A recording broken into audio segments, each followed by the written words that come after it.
నమస్తే అండి, మీ పేరు సార్? నా పేరు నాగేంద్ర బాబు మవ్వ. ఇప్పుడు కూటమి ప్రభుత్వం అధికారంలోకి వచ్చింది, చంద్రబాబు నాయుడు గారు ముఖ్యమంత్రి అయింది 100 రోజులు అవుతుంది సార్. ఈ 100 రోజుల పరిపాలన ఎలా ఉంది సార్? 100 రోజుల పరిపాలన సూపర్. 100 రోజుల పరిపాలన ఒక లెక్క అయితే విజయవాడలో వరదలు ఒక ఇది అంతే కదా.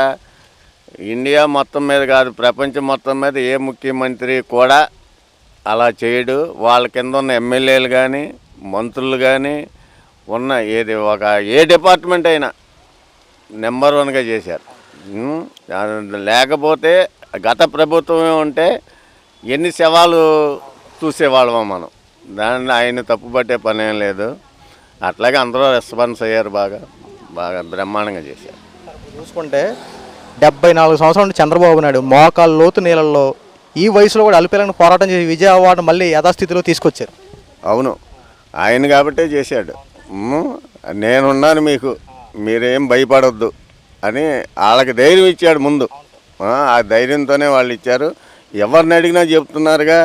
గుట్టలు మాకు పాల ప్యాకెట్లు మా ఇంట్లో ఇన్ని ఉన్నాయి, మంచినీళ్ళ ప్యాకెట్లు ఇన్ని ఉన్నాయి, భోజనం ప్యాకెట్లు ఇన్ని ఉన్నాయి, యాపిల్ గీపిల్ బిస్కెట్లు అని బ్రహ్మాండంగా ఎవరి కాళ్ళు వాళ్ళందరి దీవెనలతో ఆయన ఇంకా 100 సంవత్సరాలు బతికి ఆంధ్రప్రదేశ్ని ఒక లెక్కకి తీసుకొస్తారయ్యా. చూసుకుంటే విజయవాడ మునిగిపోయిన ప్రజలకు వాళ్ళకి 25,000 రూపాయలు, ఇంటింటికి 25,000 రూపాయలు పరిహారం అందజేశారు. దీన్ని ఎలా చూడొచ్చు? ఎలా అమ్మా, ఇప్పుడు ఆ శిబిరాల్లోంచి ఇంటికి వచ్చేసారు. ఇళ్ళకి వస్తే వాళ్ళకి ఏముంది, వండుకుంటాకు సట్టి లేదు, కొనుక్కుంటాకు డబ్బులు లేవు. చాలా హెల్ప్ఫుల్ చేసినట్టు 25,000 వాళ్ళకి ఇచ్చారంటే ఇక వాళ్ళ జీవితంలో చంద్రబాబు అనేవాడిని మర్చిపోరు. అది అన్న మాట ప్రకారం 3,000 ఉన్న రూపాయల పెన్షన్ 4,000 రూపాయలు చేశారు. జగన్మోహన్ రెడ్డి దశల వారీగా పెంచకుండా అట్ ది సేమ్ టైం ఒకేసారి 4,000 రూపాయలు ఇచ్చారు. దీన్ని ఎలా చూడొచ్చు? 4,000 అంటే ఇప్పుడు చాలామంది చాలా ఆనందంగా ఉన్నారు. అది 1వ తారీఖు ఉద్యోగస్తులకి జీతం 1వ తారీఖు. ఒకవేళ రేపు ఆదివారం వస్తుందంటే ఇవాళ ఇప్పించేస్తున్నాడు, అంతే కదా. దాన్ని ఆయన విషయంలో మనం ఏమీ తప్పు పట్టే పని లేదయ్యా, అన్నిట్లో నెంబర్ 1. ఇప్పుడు చంద్రబాబు గారు వచ్చిన తర్వాత మళ్ళీ అన్న క్యాంటీన్లు ఏర్పాటు చేశారు సార్. గత ప్రభుత్వంలో అన్న క్యాంటీన్లు మొత్తం తీశారు, పేదవాడి నోటికాడు కూడలాసిన విధంగా చేశారు.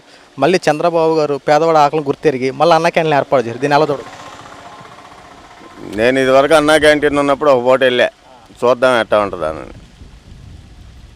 చుట్టుపక్కల వెళ్ళేవాళ్ళు లేనివాళ్ళు కూడా, ఆ షాపుల్లో పనిచేసేవాళ్ళు అందరూ కూడా క్యారేజీ తెచ్చుకుంటూ ఏంటో తెలియదు వాళ్ళకి, అంతేనా. టైంకి అక్కడికి వచ్చేసి భోంచేసి వెళ్ళిపోతున్నారు, చాలా హ్యాపీగా ఉన్నారు. ఇప్పుడు మళ్ళీ ఆ రోజులు వచ్చినాయి, అంతే. మన దెందులూరు నియోజకవర్గం ఇప్పుడు దెందులూరు ఇప్పుడు మన దెందులూరు నియోజకవర్గం ఎమ్మెల్యే గారు చింతమనేని ప్రభాకర్ గారు ఉన్నారు సార్. చింతమనేని ప్రభాకర్ గారి పరిపాలన ఎలా ఉంటుంది సార్? చింతమనేని ప్రభాకర్ పరిపాలన ఎప్పుడూ బాగానే ఉంటుంది. ఏంటంటే ఆయన ఏదో స్పీడ్గా మాట్లాడేశాడు అంటాం, కానీ ఆ స్పీడ్ లేకపోతే ఆయన దగ్గర మనకి నచ్చదు. ఎవరో సంగతి మాకు నచ్చదు, ఆయన స్పీడ్గా ఉండాలి. ఇప్పుడు మాతో ఉన్నారు, ఎవరికి వచ్చినా మాతో బ్రహ్మాండంగా ఉంటారు. మేమని కాదు, తెలవని వాళ్ళు ఎవడున్నా సరే ఏంట్రా బాగుంటారు అని ఒక సోషల్గా పెడతారు. ఆయన్ని కూడా మనం ఏమీ తక్కువగా చేసి చెప్పేది కాదు, నెంబర్ 1.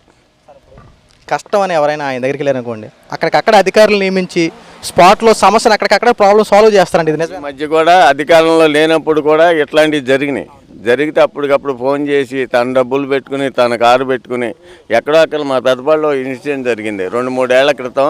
ఫైర్ యాక్సిడెంట్లో ఒక వ్యక్తి కాలిపోయాడు. తన డబ్బులు పెట్టుకుని విజయవాడ హాస్పిటల్కి పంపించి మొత్తం అతను బతకనన్నోండి బతికిచ్చాడు ఆయన డేర్ డెవిల్. ఆయన్ని తప్పు పట్టేవాళ్ళు అసలు ఎవడో లేడు. ఆ తప్పు పడితే మూర్ఖుడాడు, అంతే.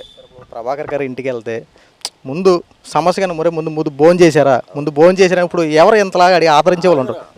అసలు ఏ ఎమ్మెల్యే కూడా అట్లా పెట్టలేడు అనుకుంటాం మేము. ఇప్పుడు వెళ్ళంగానే ముందు కాఫీ తీసుకురండి, ముందు భోజనం చేసిరండి మాట్లాడదాం అంటాడు. ఎవరు ఏ ఎమ్మెల్యే కూడా అట్లా పెడతాం జరగలే, ఎవరో చేయలేరు, అంతేది.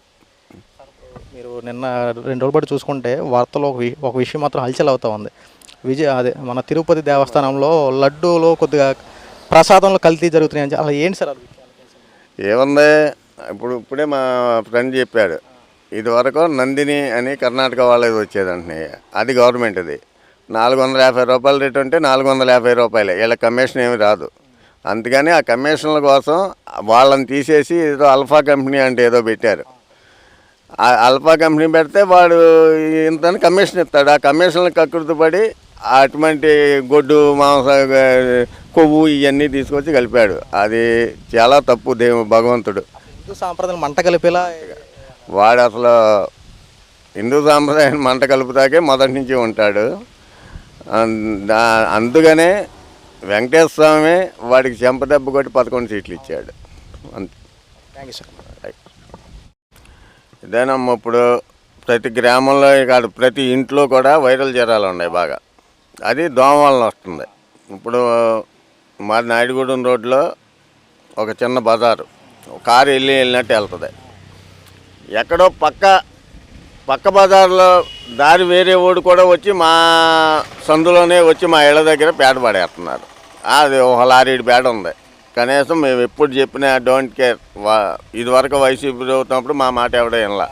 ఇప్పుడు మా ప్రభుత్వం వచ్చినా దాన్ని తెంచట్లా. నేను పంచాయతీ ఆఫీస్కి వెళ్ళి చెప్తా ముందు. వాళ్ళు రెస్పాన్స్ అవ్వలేదనుకో కలెక్టర్ సోమవారం ఏదో ఉందిగా అంతా ఫిలప్ చేసుకెళ్ళి అక్కడ పెడదామని అనుకుంటున్నా. అది మా ప్రభాకర్ గారు ఇవన్నీ ఇలాంటివన్నీ కూడా శుభ్రంగా చూడాలి అని. ఆయన దగ్గరికి వెళ్తే ఏం లేదు సార్, మొత్తం ఉన్న పొలంగా అక్కడ అదే అసలు 3 ఏళ్ళు అయింది ఆ అమ్మాయి ఇల్లు తీసేసి. ఆ 3 ఏళ్ళు కూడా కలప ఆ గోడ పక్కనే పెట్టేసింది. ఏది అతను తన గోడ కాదు, యువతల గోడ, మా ఇళ్ళ దగ్గర గోడ. మేము రోడ్డు వెంట వెళ్తుంటే తాసుబాములు రాను, ఈ జెరుగొడ్డులు రాను, వీటితో ఆ పేడ కూడా ఆ అమ్మాయిదే. ఆ అమ్మాయి అన్నది వేరే. ఆడు కూడా తీసుకొచ్చి ఇక్కడే వేస్తున్నాడు పేడ. ఇప్పుడు పంచాయతీ ఆఫీస్కి వెళ్ళి చెప్తాను, మా అనిల్ గారికి చెప్తాను. వాళ్ళ డెసిషన్ తీసుకుని వీళ్ళ వల్ల అవ్వకపోతే కలెక్టర్ దగ్గరికి వెళ్దాం. బాబా నమస్తే, మీ పేరు? నా పేరు అప్పారావు, పూడప్పారావు. గారు ఇప్పుడు చంద్రబాబు గారు ముఖ్యమంత్రి అయిన తర్వాత 3,000 రూపాయలు ఉన్న ఫంక్షన్ 4,000 రూపాయలు చేశారు. 4,000 ఫంక్షన్ అంటుందా? 4,000 అంటుంది, 4,000 పెన్షన్ అంటుంది. కానీ ఉన్నవి ఇంకా అమలు చేయలేదు కదా. అంటే ఇప్పుడు మా కొత్తగా ఏర్పడింది కదా, 3 నెలలు ఎంత అవుతుంది, ఇక రాబోయే రోజులు ఏమంతో తర్వాత చూద్దాం. ఇప్పుడు పరిస్థితి ఇప్పుడు మనకి మొన్నటి వరకు వర్షాలు వచ్చినాయి కదా, ఈ ఊరి పరిస్థితి ఎలా ఉన్నాయి బాబాయ్? ఊరు పరిస్థితులే ఉందిలే, పరిస్థితులే ఉంది. చేయాల్సిన పనులు ముందు వాళ్ళే చేశారు, వీళ్ళేం రూపాయి పని చేయలేదు. అంతా మేము చేసాం చెప్పుకుంటున్నారు. అది ఇప్పుడు ఈ వర్షాలు వచ్చినాయి, ఇటు చెరువులు కానీ పొలాలు కానీ ఏమైనా ములిగినాయి? ఇటు చెరువులో కింద పక్క ములిగినాయి కానీ ఈ పై పక్క ఏం మునగలేదు. వెంకటాపురం కానీ అటు వ్యవసాయం ములిగినాయి. వెళ్ళి ములిగిన పంటలకైనా ఆర్థిక సహాయం ఏమైనా అందిందా బాబాయ్? లేదన్నారు, ఇస్తామన్నారంట 10,000 కాడికి ఎంతకు ఇస్తామన్నారు కానీ ఇంకా రాలేదు. ఎప్పుడు ఏ నెలలోనూ ఇస్తామన్నారు. అది జరిగింది. ఈ సచివాలయ సిబ్బంది అంతా ఇప్పుడు అన్నింటిలో ఎంక్వైరీ చేస్తున్నారు. ఇప్పుడు పరిస్థితులు అన్ని కనుక్కుంటారా ఎప్పటికప్పుడు? మనకంతా రాలేదు. అంటే ఏమైనా సమస్య వచ్చినప్పుడు సచివాలయంకి వెళ్ళి ఏమైనా పనులు జరుగుతున్నాయి, బాగానే జరుగుతున్నాయి, చూడలాగానే ఏమైనా ఇబ్బంది? ఏం మనం వెళ్ళలేదు, ఏం చెప్తాం.